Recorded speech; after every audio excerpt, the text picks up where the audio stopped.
Horns, which stars Daniel Radcliffe and Juno Temple, directed by Alexandra Aya of The Hills Have Eyes and Piranha 3D fame.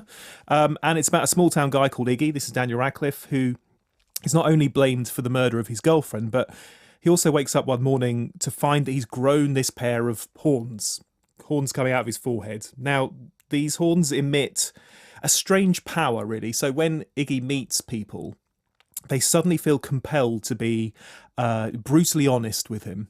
And so with the help of this new power that he has, he sets out to find out who really killed his girlfriend. At this point, I would normally describe what genre the film is. It's quite a lot, really. There's dark comedy, and there's horror, and there's thrills, and there's romance. Probably a couple of others in there too. More on that after this clip of Daniel Radcliffe in Horns.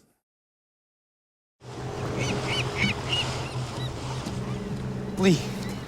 Huh? Everyone in this town is going fucking crazy. Oh, town's always been crazy. No, but I think it's because of me and these goddamn horns. Yeah. Wait, what? The horns?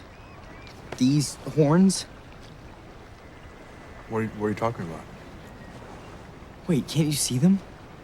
Are you high right now? You been hanging out with Terry? So maybe the horns just don't work on good people. Yeah, I think you've been under an inhuman amount of stress recently. And maybe you're just starting to go a little, little cuckoo. But if I'm this crazy that I can imagine of this, then I could easily have got so drunk that I blacked out that night and killed Marin and just forgot all about it, right? Mixed bag, I felt with this. I think the plus points, Dan Radcliffe is really going for it in this and other recent films as well, because he did a rom-com this year, and then he did Kill Your Darlings, which was his sort of literary biopic. He's really showing that he's got some range, and he's really deliberately trying to shake off his previous image and do lots of different things and play some really dark characters.